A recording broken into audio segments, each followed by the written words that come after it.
ಪ್ರಿಯ ವೀಕ್ಷಕರೇ, ದೇಶ ಕೋಶ ಪರಂಪರೆ ವಾಹಿನಿಗೆ ಸ್ವಾಗತ. ವೀಕ್ಷಕರೇ, ಇವತ್ತಿನ ಸಂಚಿಕೆಯಲ್ಲಿ ಒಂದು ಸೊಪ್ಪಿನ ಬಗ್ಗೆ ಮಾಹಿತಿ ನೀಡೋದಿದೆ. ಆ ಸೊಪ್ಪು ಯಾವುದು ಅಂದರೆ ಹೊನಗೊನೆ. ಈ ಸೊಪ್ಪು ಆಹಾರವಾಗಿ, ಔಷಧಿಯಾಗಿ ಹೆಚ್ಚಿನ ಮಹತ್ವ ಪಡ್ಕೊಂಡಿದೆ. ಬನ್ನಿ ತಿಳಿಯೋಣ. ಈಗ ಮಾರುಕಟ್ಟೆಯಲ್ಲಿ ಕಾಯಮ್ಮಾಗಿ ಸಿಗೋ 4-6 ಸೊಪ್ಪು ಬಿಟ್ಟರೆ ಬೇರೆ ಸೊಪ್ಪುಗಳ ಬಗ್ಗೆ ಅನೇಕರಿಗೆ ಏನೇನೂ ಮಾಹಿತಿ ಇರೋದಿಲ್ಲ. ಗ್ರಾಮಾಂತರದವರಿಗೆ ಸೊಪ್ಪುಗಳ ಬಗ್ಗೆ ಹೆಚ್ಚಿನ ತಿಳುವಳಿಕೆ ಇದೆ. ಕಣ್ಣಿಗೆ ಕಂಡಿದ್ದೆಲ್ಲವನ್ನ ಒಂದೊಂದಾಗಿ ಹೆಸರಿಡಿದು ಗುರುತಿಸ್ತಾರೆ. ಮನೆಯಾಚೆ ಒಂದು ಸುತ್ತು ಬಂದರೆ ಸಾಕು, ಸರಿಗಿನ ತುಂಬ ಸೊಪ್ಪು ಸಂಗ್ರಹಿಸೋರು. ಎಂಥ ಸೊಪ್ಪು? ಬೆರಿಕೆ ಸೊಪ್ಪು. ಒಂದು ಜಾತಿ ಸೊಪ್ಪಲ್ಲ, ಹಲವಾರು ಜಾತಿಯ ಸೊಪ್ಪು. ಇಂಥ ಸೊಪ್ಪು ಸದೆ ತಿಂದೆ ನಮ್ಮ ಪೂರ್ವಿಕರು ಆರೋಗ್ಯವಾಗಿ ಹೆಚ್ಚು ಕಾಲ ಬದುಕೋರು.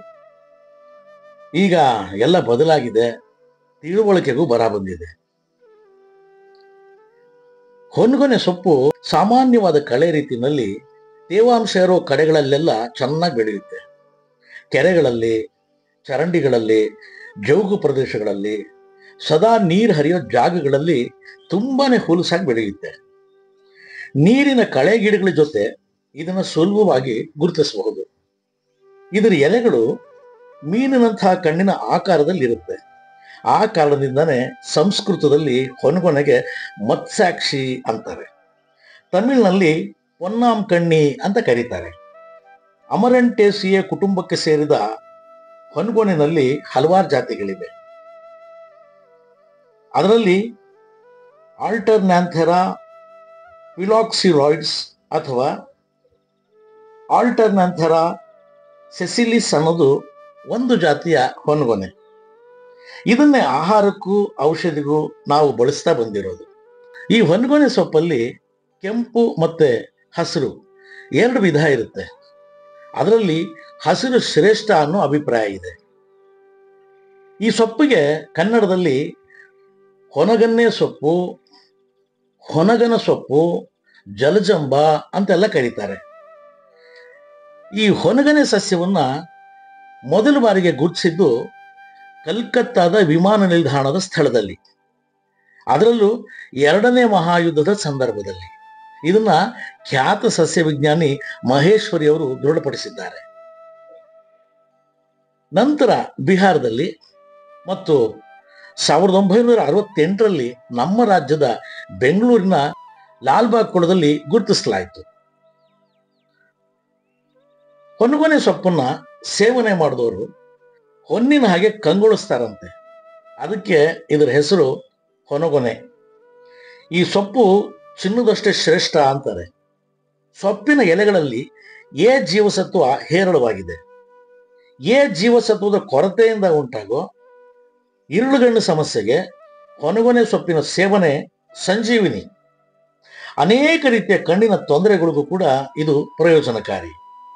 ಹೊನಗೊನೆಯಿಂದ ತಯಾರಿಸಿದ ಕಾಡಿಗೆ ಕಣ್ಣಿನ ಸೌಂದರ್ಯವನ್ನು ಹೆಚ್ಚಿಸೋದ್ರ ಜೊತೆಗೆ ಕಣ್ಣಿನ ದೋಷವನ್ನು ನಿವಾರಿಸುತ್ತೆ. ಕಾಡಿಗೆಯನ್ನು ತಯಾರಿಸುವ ವಿಧಾನ ಈ ರೀತಿ ಇದೆ.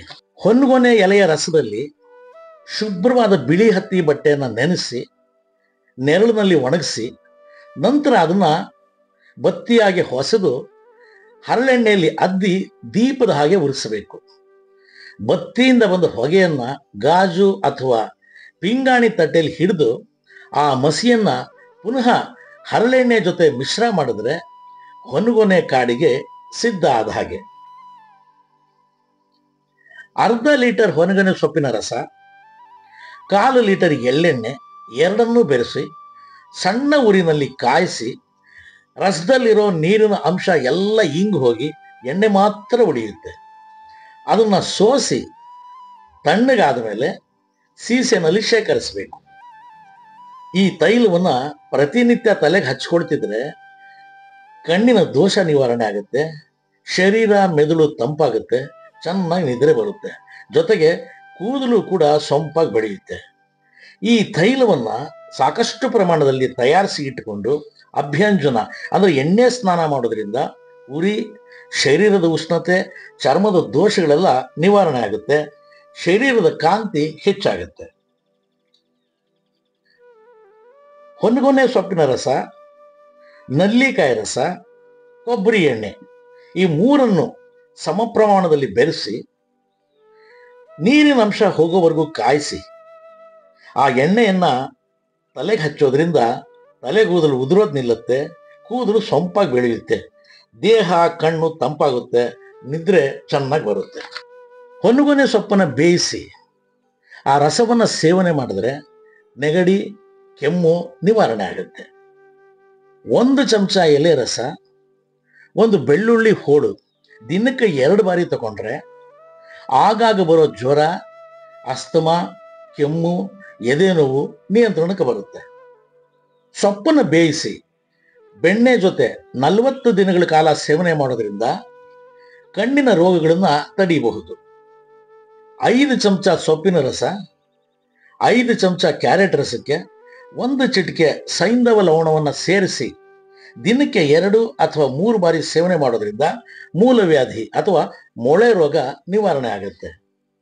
ಹೆಸರು ಕಾಳಿನ ಜೊತೆ ಹೊನ್ಗೊನೆ ಸೊಪ್ಪಿನ ಪಲ್ಯ ಮಾಡಿ ಸೇವನೆ ಮಾಡಿದ್ರೆ ತಾಯಂದರ ಎದೆ ಹಾಲು ವೃದ್ಧಿ ಆಗುತ್ತೆ. ದನಗಳಿಗೆ ಮೇವಿನ ಜೊತೆ ಹೊನ್ಗೊನೆ ಸೊಪ್ಪನ್ನು ಕೊಡೋದ್ರಿಂದ ಮೇವಿನ ಕೊರತೆನ ನೀಗಿಸಬಹುದು. ಅವು ಕೂಡ ಇಷ್ಟಪಟ್ಟು ತಿಂತವೆ, ಜೀರ್ಣಿಸ್ಕೋತವೆ, ಹಾಲಿನ ಉತ್ಪಾದನೆ ಕೂಡ ಹೆಚ್ಚಾಗುತ್ತೆ. ಹೊನ್ಗೊನೆ ಸೊಪ್ಪಿನ ಬಗ್ಗೆ ಇಷ್ಟೆಲ್ಲ ಮಾಹಿತಿ ತಿಳಿದ ಮೇಲೆ ನಿಜಕ್ಕೂ ಇದು ಹೊನ್ನು ಅನ್ನೋದ್ರಲ್ಲಿ ಅನುಮಾನವೇ ಇಲ್ಲ. ವೀಕ್ಷಕರೇ, ಸಂಚಿಕೆಯ ಪೂರ್ಣ ವೀಕ್ಷಣೆಗೆ ಧನ್ಯವಾದಗಳು. ಎಂದಿನ ಹಾಗೆ ನಮ್ಮ ಪ್ರಾರ್ಥನೆ ಲೈಕ್ ಮಾಡಿ, ಶೇರ್ ಮಾಡಿ, ಸಬ್ಸ್ಕ್ರೈಬ್ ಮಾಡದೇ ಇದ್ದಲ್ಲಿ ದಯವಿಟ್ಟು ಸಬ್ಸ್ಕ್ರೈಬ್ ಮಾಡಿ.